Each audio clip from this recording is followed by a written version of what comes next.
alhamdulillahi rabbil alamin wassalatu wassalamu ala rasulillahi wa ala alihi wa sahbihi ajmain. Hara eden fuɗɗito ka deftere men ɗo nde wonɗen e jangude wiyetende arba'ina nawawiya limamu nawawiyu rahimahullah. Hande inchallah en jangay ko wiyeten kon hadith as-sabi', hadisa jeɗɗaɓo on inchallah jangeten. Haray ka nulaɗo maki ɗon wondema haray noon ko sahabajo hombo filli hadis on ko an abi ruqayyata tamim ibn awsi ad-dari radiyallahu anhu anna an-nabiyya sallallahu alayhi wa sallam qala ad-dinu nasiha ad-dinu nasiha qulna liman qala lillahi wa li kitabihi wa li rasulihi wa li a'immatil muslimina wa ammatihim rawahu muslim. Kono daiman hiɗen anditina none no wonɗen e jangino nde deftere ɗo noon ɗo en jangude hadisa on en yewtay ko hombo woni sahabajo on filliɗo o hadisa bimana ko homɓe makete tamim ibn awsin ad-dari ko ɓe woni ɓen. Haray ko ɗum ɗon foɗɗoto ɗen yewtude saabu haray nanugol tun inde sahaba ɓen haray kañum kadi no jeeya e ko tawata hiɗen hani andude ko wiyeten sahabaɓe filli ɓen hara sa inni oɗo sahabajo hiɗa andi ko hombo woni on ko honto mo jeeya ko honto ɗuma wiyete ko e leñol hongol mo jeeya ko honto mo feƴƴini ko wa hakaza andugol kañum kadi ko wiyete biographie sahabajo on bimana tariha sahaba on maɗum inden tarjama sahabajo on haray ɗum ɗon kadi no walle famugol hadisa on. Haray seydina ille wondema tamim ad-dari hande inchallah ko wonɗen e jangude ko fi tarjama inne wondema tarjamatu ille tamim ad-dari. Haray ko ɓe maketeɓe ɗo tamim ad-dari wonɗen e jangude. Haray no babe maɓɓe ko onno makete inde ko tamim ibnu aus ibnu kharija koɓe makete ko tamim ibn aus al kharija ad-dari. Haray ad-dariyu ko koynete dariyu ko inde mama sorojo maɓɓe goo bimana si a pooɗi inde mama soroɓe maɓɓe ɓen hatto e ɗum ad-dari. Jonno golleñol asli maggol ko konto ngol iwi ko jeyangol e nder ko wiyete al arab al qahtaniyun. Hare no ɓen ɗon kadi konto ɓe jeeya ko min ismail ibn ibrahim bimala ɓeɗo leñol maɓɓe ngol sa mama soro maɓɓe ko hare ko ɓe makete ko tamim ɓen maɓɓe no make aus hiɓe jeeya e nder gorol wiyetengol dariyankoɓe ɓen noon haray asli maɓɓe ko ɗum ko arabu ɓe wiyeteɓe alqahtaniyun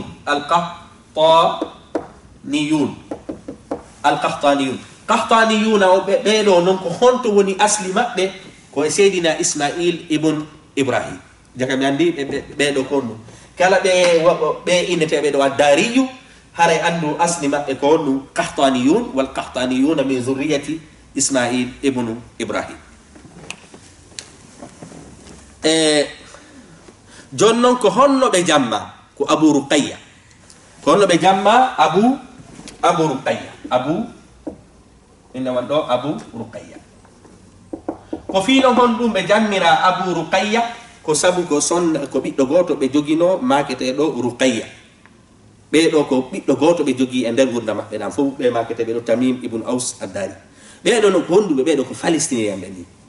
ɓeɗo ko hondu ni ɓeɗo ko palestinienɓe ɓeɗo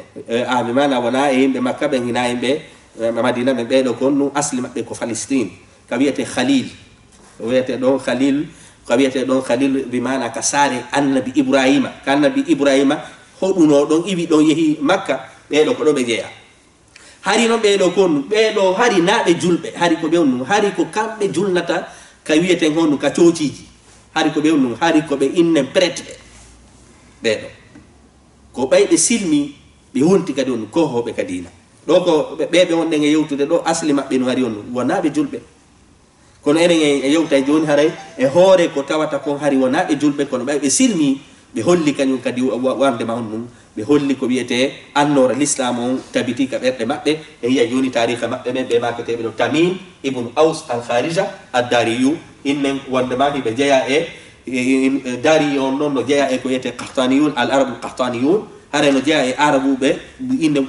ɓuruɓe laaɓuɗe ɓen ko wiyete damme ɓe wiyeteɓe ɗo al qahtaniyun haray noon ɓeɗo kañum leñol maɓɓe ngol koye nder gorol maɓɓe ngol koye nder ismail ibnu ibrahim. ilnen ɗuma wondema ɓeɗo noon ko hitande jeenaɓere nden jeenayi ɓawo ferugol nulaɗo ɓe silmi on ɗum hiɗen andi nulaɗo sallllahu alih wa sallam waɗuno gaswatu tabuk koye nden hittande ɗum gaswatu tabuk koye hitande jeenayere nden nulaɗo waɗi ko wiyete no gaswatu tabuk koye nden hitande ɗon kadi ɓe sahabaɓe maketeɓe ɗo inne wondema Tamim ibn Aus ad-Dari koye nden hitande ɗon ɓe silmi kono adoyoɓe silmude hari ɓe waɗay ngeygu enen inni ɓeɗo hari ko nu ɓeɗo hari ko imamuɓe ka nder église hari komi honnum ko wiyete ko hari koɓe prêtre ɓeɗo kono hari ɓe waɗay ngeygu iwgol ardu Sham enen inni ardu Sham no ɓawa ɗo hari Palestine no tawa Liban no tawa Jordanie no tawa Syrie no tawa kono hande sinama ardu Sham haray ko Syrie ɓe fandi hari ɓe no mari honɗum ko wiyete ngeyguji ɗi ɓe iwata ko wiyete ardu Sham ɓe yaha Makka ɓe yeeyoya ɓe yiwa Makka ɓe seno Madina ɓe yeeya adoyoɓe silmude kono e nder ɓay hari kamɓe hiɓe jogii ko wiyete église ka ɓe jullata hari hiɓe jangi defte ahlul kitab hiɓe jangi defte yimɓe defte ɓe bimana gila law hiɓe anduno annabajo nuloyte innete ɗon nu Ahmad ko ɗum waɗi kamɓe ɓayi gaswatu Tabuk hitande jeenaɓere nden ɓay ɓe ari ɓe hiidi e nulaɗo sallllahu alayhi wa sallam nulaɗo sifanike ɓe yaray koɓe annabaɓe koɓe ɗuma on tuma ɓe gomɗini kono enen hiya joni no ko honno e ɗuma feƴƴirta haray jaka enen en andi haray hitande jeenaɓere nden jeenayire nden ɓe maketeɓe ɗo Tamim ibn Aus ad-Dari ɓe noddi siɓɓe maɓɓe ɓen fam ɓay hari ko kamɓe koɓe teddinaɓe hiɓe jogui ko wiyete église ru kaɓe julna e nder leydi Palestine ɓe noddi ko wiyete no gorol maɓɓe ngol ad-Dari ɓe inni en lani nulaɗo no yalti nulaɗo goo no yalti ko wiyete konka leydi Makka haray fewn ɗo ni mo Madina enen en nanino fi makko joni moɓodiren itte seeɗaɓe ya hiida e makko si tawi woni ko o windaka defte fi muɗum haray gomɗinen mo gorol ngol jooɗi yewti ɓe immini yimɓe 10 yeɗɗuɓe tum worɓe 10 yeɗɗuɓe e nder gorol maɓɓe ngol e ni gorol maɓɓe ngol ko nenete ad-Dariju ɓe immini yimɓe 10 kono hari ko kanko hikkina yeeso e hoore ɓen kadi 10 ɓe sabu ko kamɓe humpiti dinaji ɗi sabu kamɓe déjà heɓe mari église ru kaɓe woni e fewjude fi muɗum bimana heɓe mari coociru ɓe yehi ɓe hiidoy e nulaɗo sallllahu alayhi wa sallam e hitande jeenaɓere nden tawi nulaɗo innen wondema e nden hitande ɗon kadi nulaɗo waɗi gaswatu Tabuk gueɗe ɗen Tabuk on tuma ɓe silmi worɓe ɓe wondi ɓe ɗum kañum kadi fof silmi kono ɓay ɓe silmi kamɓe ɓe silmano ɓe fiji ɓe silmu ɓe jogiti kadi dina kam sabu ɓay ɓe silmi ɓe woni kañum kadi on ɗum ɓe inni ɓay mi silmi mi ala hawtude hande kadi on ɗum Palestine hande kadi mi hoɗay Madina silmugol maɓɓe ɓe hoɗiti hande kadi e nulaɗo ɓe jaɓali seydudugol e nulaɗo sallllahu alayhi wa sallam ɓe on ɗum hande kadi noon ɓe andira dewal ɓe andira immagol jemma juula ɓe andira janngugol alqur'ana ɓe andira ɗum ɗum fof sabu ɓay ɓe silmi ɓe jogitiɗo dina kam few ha men ɓe hakkiti ko wiyete saare maɓɓe ɗen few ɓe eggi ɓe ari ɓe Palestine ɓe ari hande kadi ɓe hoɗi Madina gorko goo e nder sahaba ɓen fillani en wo ñande goo o hi'uno o sahabajo maketeɗo ɗo Tamimu ad-Dari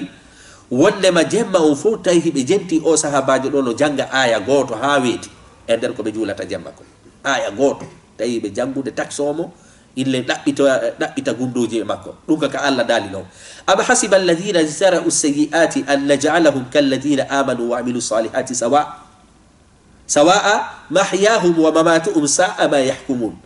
oɗo aya tum ene ɓe wonuɓe e faggitade ko boni ɓe no sikkude ɓe waoya yawmal qiyamati wa himɓe gomɗinɓe waɗi golleji moƴƴini ene ɓe no sikka ɓe fotoyay e gurdan e mayde maɓɓe boni ko ɓe woni e jawde oɗo sahabajo o jangi o aya ɗo tun jemma on fof ko sahabajo woni en e fillanade o naniri o sahabajo ɗo no janga aya o jemma fop tawi heɓe sujja janga wulla ɗumalno peeji ɗi fof hakke makko tatara ɓayi woni o silmi o laɓɓinno ɓernde makko nden fewtugol e ka dina wiyete kal islam jaka ɓe mbiyade ko sahabajo kadi hettinɗo fi dina e hettinɗo fi immagol jemma juula ɓe sahabaɓe ɗo kañum kadi hiɓe jeeya e laatuɓe ka suudu kaaba jangi alqur'ana on fof ka suudu kaaba e nder balɗe jeɗɗi seydina Tamim ad-Dari jonno ɓe ɗo koyen andu tum wona fi ko sukaɓe ni sabu hari hebe jokki diina go ko kambe woni fewde fi kandila kono kambe be jangi alqur'ana fu kande suudu kaaba hibe jeya kanyum kadi on dum hibe jeya ko kambe woni arano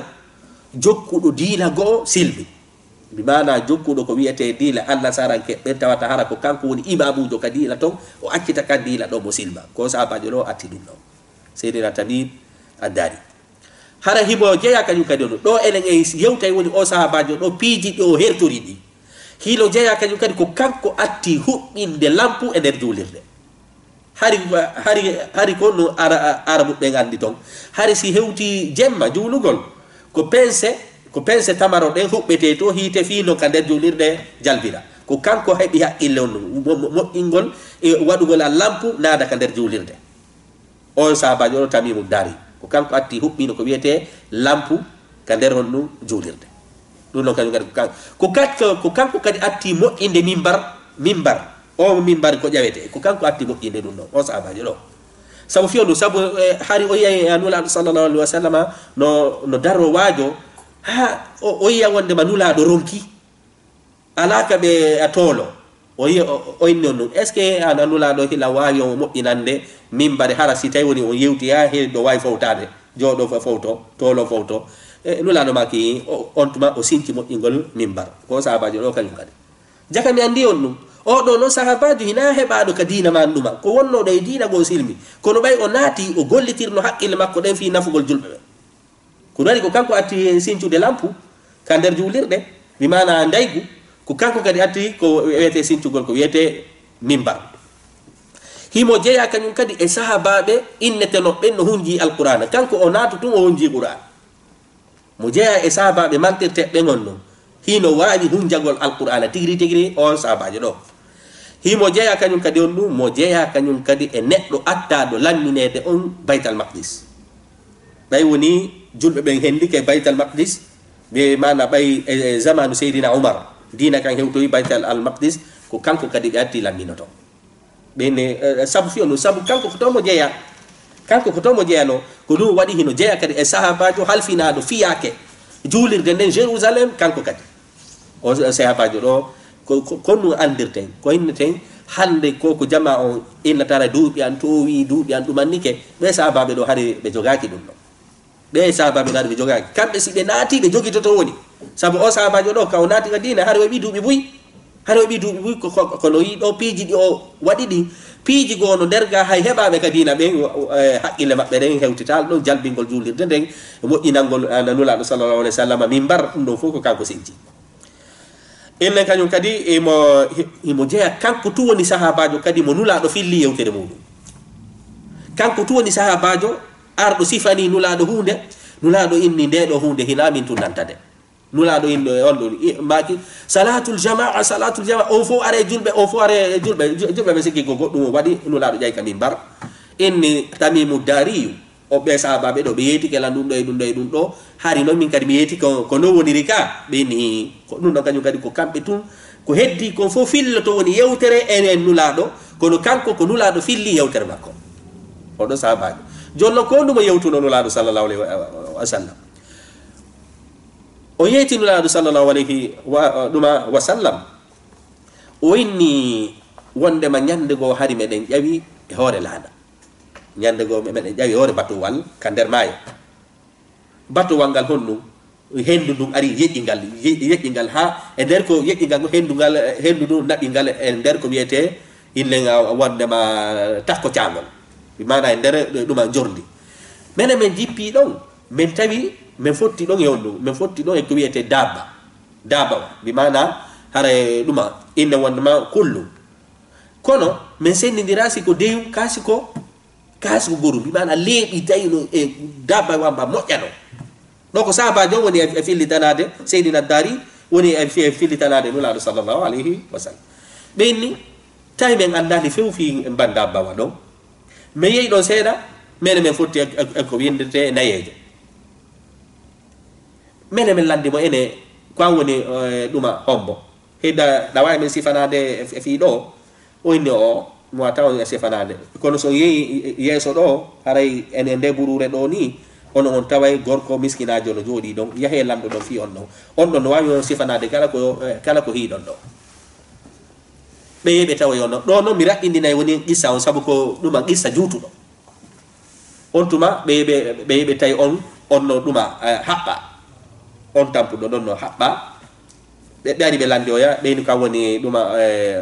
hombo o jabali duma halude on tuma on non landibe ene nokkel kaari an nokkel kaari be jabondiri don ha on tuma be landi o ya be ni ka ngombo o ni ko mi woni masihud dajjal habba do woni ko mi woni on masihud dajjal on tuma on inni on masihud dajjal inni odo be wonbe fillade do riwaya be inni masihud dajjal inni kanyum nebata firte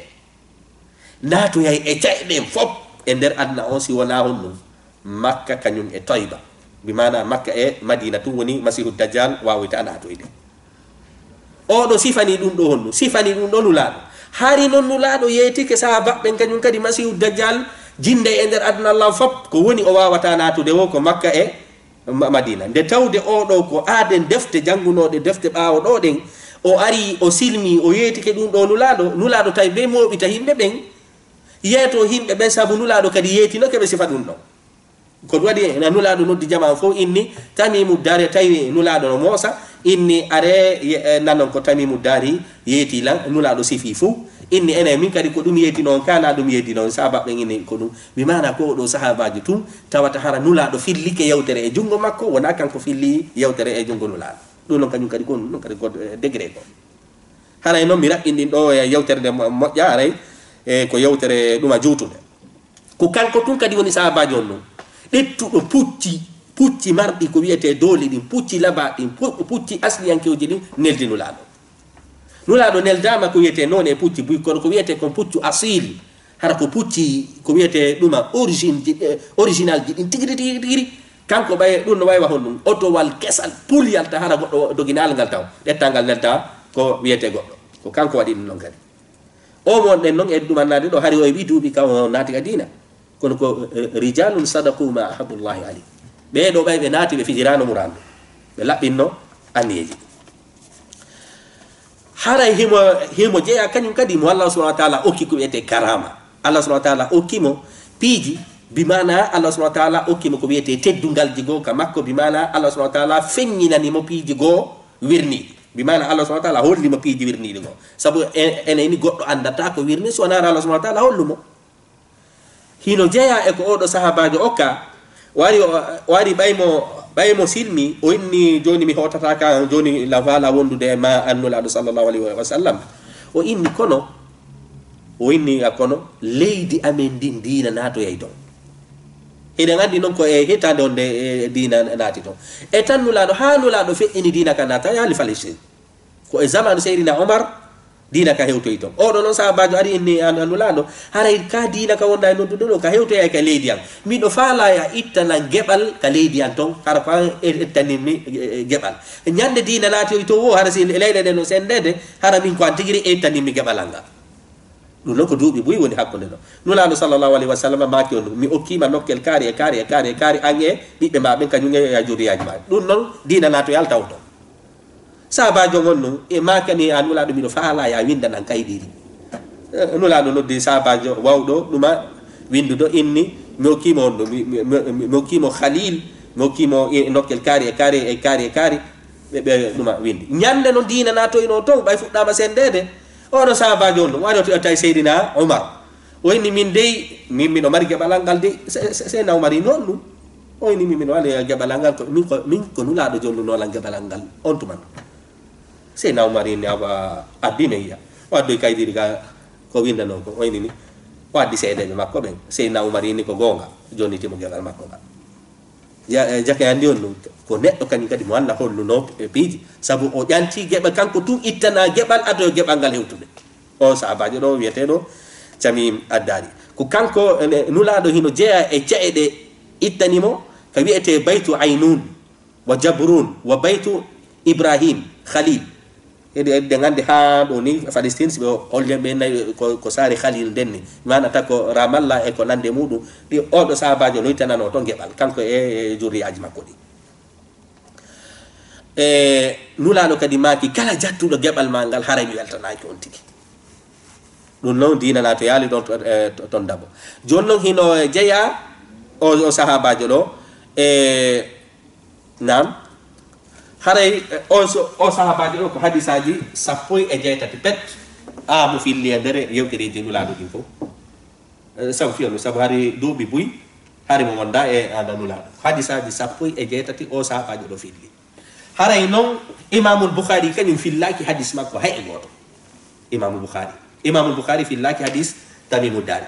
imam muslim ko o hadisa mo jangeten do pet bimana ka sahihaini ka sahih bukhari ka muslim ka bukhari hadisa makko ala ton fiw ka muslim ko hadisa goto won der ton ko hadisa mo jangeten do ko heddi ko fo hadisaji inna wonde ma sappo e jeddi din fo ko e kaka duma kutubu sunan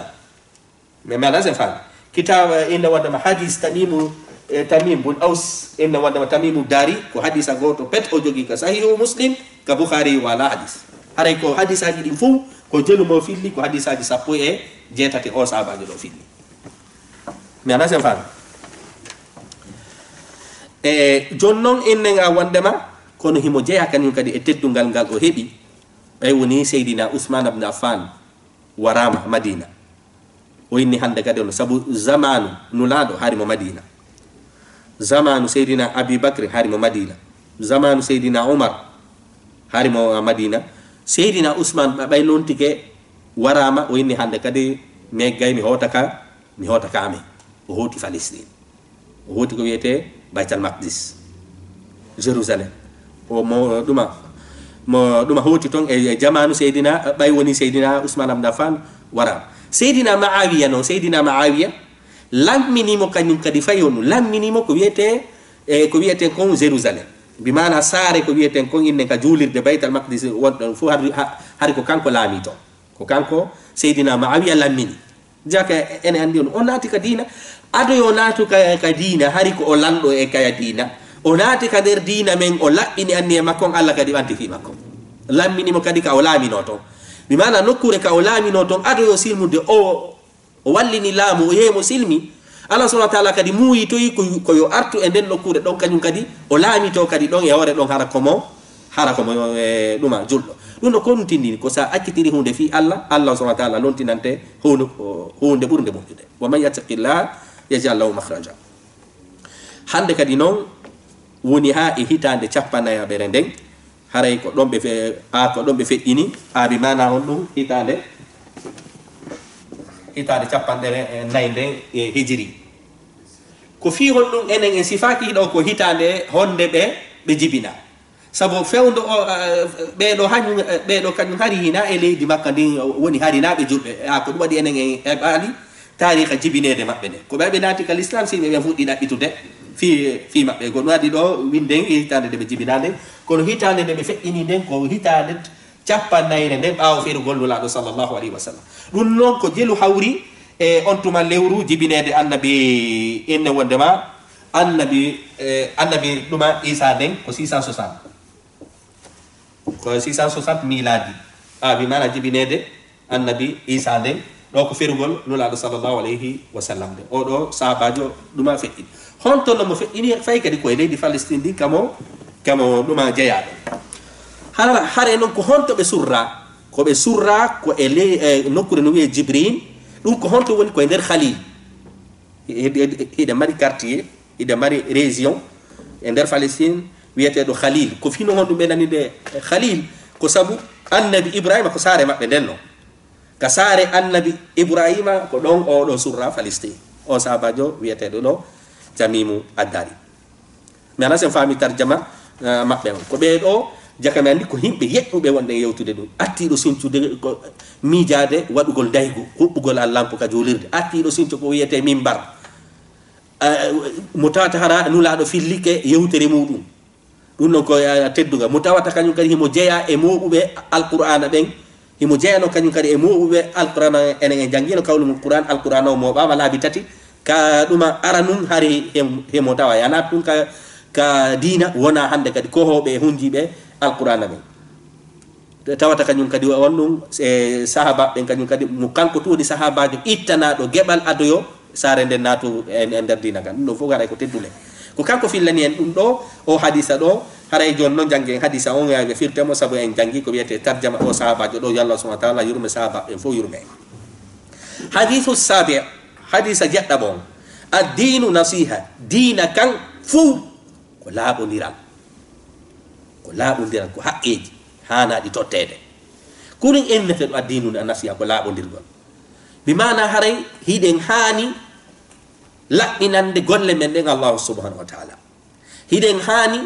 laaɓalngol nulaɗo sallllahu alayhi wa sallam ñentina sunna maɓɓe on darano sunna maɓɓe on hiɗen haani laaɓalngol lamɓe men ɓen wattugol ɓe hoore feere hiɗen haani laaɓodirande fi wattodirgol e feere ko waɗi oɗo ko waɗi ceerno ɓen inni wo o hadis ɗo wo sa fecci dina kam pecce tati ko feccere goni ceernoɓe goo inni sa fecci dina kam pecce nayyi ko feccere goni saabu piiji ɗin fof nattodini on haqqeji hiɗa mari haqqeji ɗi annduɗa tottude Allah ɗa mari haqqeji ɗi annduɗa tottude nulaɗo sallllahu alayhi wa sallam ɗa mari haqqeji ɗi annduɗa tottude lamɓe ɓen ɗa mari kadi haqqeji ɗi annduɗa tottude yimɓe ɓen ko ɗum hadis on woni e yiyatade addinu dina kan ka fof annasiha ko ɗum ko laaɓugol andiye an abi ruqayyata ittama e ɓe jammaɓe abi ruqayya en inni koɓe jammira abi ruqayya ko sabu hiɓe marno jiwo goto wiyeteɗo ruqayya oɗo tuɓe jibini holno noon ɓe makete tamim ibnu aus ko tamim ɓiɗɗo aus addari jeeyaɓe e gorol wiyetegol dari ngol noon dariyankeɓɓen ɗo ɓeɗo ko jeeyaɓe e gorol wiyetegol qahtaniyun noon ko jeeyaɓe e gorol ismail ibnu ibrahim radiyallahu anhu yo Allah subhanahu wa ta'ala inle wondema yaafoɓe yo Allah subhanahu wa ta'ala wele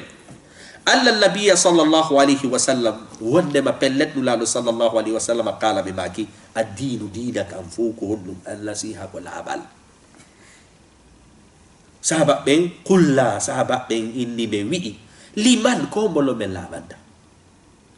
kala nulaɗo maki lillahi ko Allah kununo woni laaɓalngol Allah subhanahu wa ta'ala laaɓalngol Allah subhanahu wa ta'ala ko rewgol mo hara honɗum sirkanali mo tabintina sifaji makko ɗin riiwa kala ko tawata honɗum bollay sifaji makko ɗin si Allah inni ko razak koya tabinti honɗum ko razak so inni aziz ko aziz si Allah inni ko min arsikata ko ayni ko kanko arsikata ko lalowo ko ñeeñuɗo bimala honɗum laaɗalngol Allah subhanahu wa ta'ala bimala honɗum ko rewgol mo laɓɓinana mo dewal ngal hara kafidalimo hay e fus dogine addinu nasiha kulla liman qala lillah ko Allah subhanahu wa ta'ala bimala ko honɗum hadis on faala yiyatade ɗo kala dewal jillidirgal e sirku ma naatugol e ayatul mutasabihat naata e ko wiyete piiji jilɓuɗi ɗin ayeje jilɓuɗi ɗen ma hadisaji jilɓuɗi ɗin cokkollo haɓɓito kañum hendoto ko laaɓi nder ton e hoore noon Allah tigiri jippiniɗe illiɗen ko hiide jilɓi ɗeɗo koyo gomɗinɗe hara on naatali e liñugol naatugol liña ɗe haray a laaɓanali on ɗum anga jonnitali Allah subhanahu wa ta'ala haqqe makko ko ɗum so inni ɗum ɗo no jilbi wota on koyo hoolota on naatu nder ton e ɗaɓɓitugol ko ya yaw haka keeri makko wa tilka hududullah fala ta'taduha ara ko keeri Allah ɗiɗi wata on jaggudo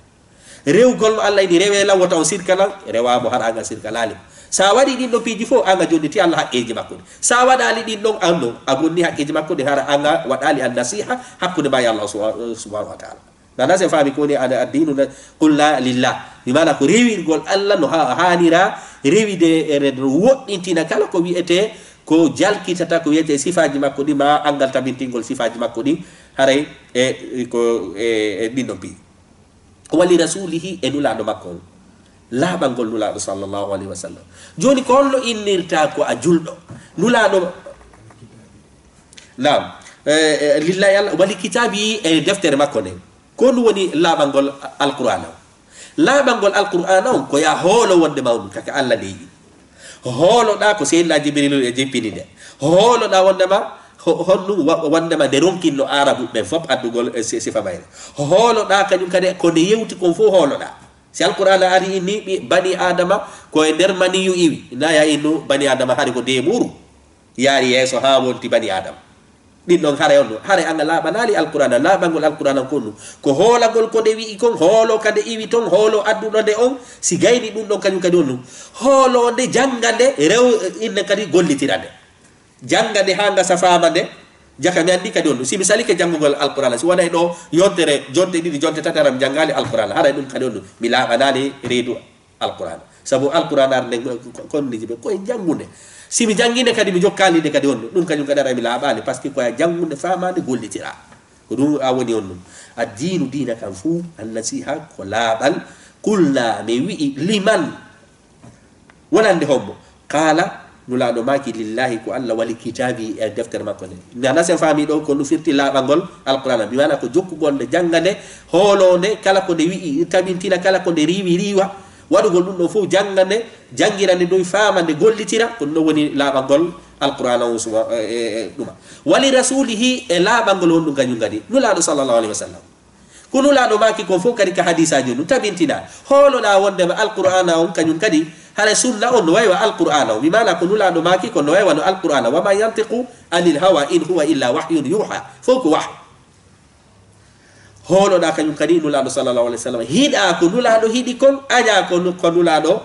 añi kon jokka nediji ɗi nulaɗo sallllahu alih wa sallam yamiri ɗi ɗum ɗo fof no jeeya on ɗum e laaɓangol nulaɗo sallllahu alih wa sallam kaɓe wuruno laaɓanaɓe saabu wallugolɓe ko waɗi sahaba ɓe kañum woni laaɓano nulaɗo sallllahu alih wa sallam piride e maɓɓe gazwatu badre gazwatu uhud gazwatu tabouk gazwatu l ahzab guereji ɗi wonɗen e yewtade ɓe sahaba ɓe dartino saabu haɗi ɓe wuuride e nulaɗo sallllahu alih wa sallam amma noon enen ɓe wuuridale e maɓɓe ɓe enen ɓe wuuridale e maɓɓe koye joguito sunna maɓɓe o joguitoɗen konnguli maɓɓe ɗi joguitoɗen koɓe maaki ko joguitoɗen koɓe waɗi ko joguitoɗen koɓe yamiri en ko tertoɗen koɓe haɓi en koɓe haɗi en ko ɗin ɗon piiji kadi fuu sa waɗiɗi hara anga laaɓani nulaɗo sallllahu alih w sallam si tawi noon ɗuma woni ɗan nodditade ko a julɗo kono ko nulaɗo maki kon haccuma ala e muɗum ko nulaɗo waɗi kon haccuma ala e muɗum no nulaɗo ko yamirno ko haccuma ala e muɗum wallugol ko wiyete sunna nulaɗo haccuma ala e muɗum hara hayso ko a julɗo ala anga laaɓanali on nulaɗo sallllahu alih wa sallam jakame andi ɗo laaɓol ngal koya laaɓan allah subahana wa taala mimana rewamo haɗa anga sirkanali mo laaɓana kañum kadi deftere makko nden hooloɗande kala ko nde a yewti jokka janggande gollitira hooloɗa nulaɗo sallllahu alih wa sallam walladi e sunna maɓɓe o jogitoɗa ɗum ɗon ka ƴakkirɗe koɓe haɗuma kon tertoɗa koɓe yamiri kon jokka yirko wawɗa kon haray ɗon kañum kadi a laaɓani nulaɗo sallllahu alayhi wa sallam wali a'immati lmuslimin e lamɓe julɓe ɓen kadi laaɓanaɓen ɗon laaɓangol ɓe ɗo kañum kadi a ko ɗum honɗum ko si tawi woni ɗa wawi arde waajoɓe si ɓe jokki ko boni ɗo noon sen ini hooreɓe julɓe ɓen ɗo wona fi ko chef de l'état ɓen tufada ko kala halfinaɗo goɗɗum kala halfinaɗo poste um no latori ka yewtere ɗo ko an nasson ko an fuɗɗanema e chef de l'état ɓe mi haali kala halfinaɗo hunde no latori ɗo haray ɗo kañum kadi ko laaɓar reedu bimana haray ko ya laaɓan ko ya ari inna moodi ɗum ɗo ko ni gerdete ko ni ɗumannete ko ni ɗumannete seke laaɓanamo reedu si tawi ɗon kañum kadi noon haray hadis on ɗo inni laaɓodirgol ma waajodirgol ma kono ɗiɗo hadisaji kadi no mari condition ji ina fi sinnama ɗo waajodire koye yawtum hawtuɗa leere mo faalaɗa o ya waajoɗa ndigi kadi haray ko be tawata haraɗa janggi ɗa andi kon no waajorte ɗa andi kon no yarata e yewtere hiɗa wawi haala hidda andi kon no natiranta hina yawgol tun kañum kadi foroforonno haray o hadis ɗo kadi no mari sartiji faalaɗo waajade lanɗo kon no yarata faalaɗo waajade gorejo mum kon no yarata faalaɗo waajade ɗeygu mum kon no yarata saabu ɗin ɗon fof haray naɗi gooti na no waajortoɗa lanɗo no waajortoɗa gorejo ma na wawi anda noddudemo tuma faala o ɗum anduɗa kono ko innete lanɗo halfinaɗo chef de l'état e ɗuma on ɗo sa waji ke mo hakkude yimɓe jaharatan hara koko feeñi kara han fottirto ko ɗum waɗi haray ɗum heeɗe mari kañum kadi ko wiyete neediji fi ko wiyeten kon waajotoɗo ko honno haani e neediji jogaɗe fi yo yaw o waajo wali a'immatil muslimina e hooreɓe julɓe ɓe ɗum ɗon kañum kadi ko ɗum woni wallugol laaɓango reedu ɗo kañum kadi koya yaw inna moodi ɗum ɗo anga gaynata ɗum ɗo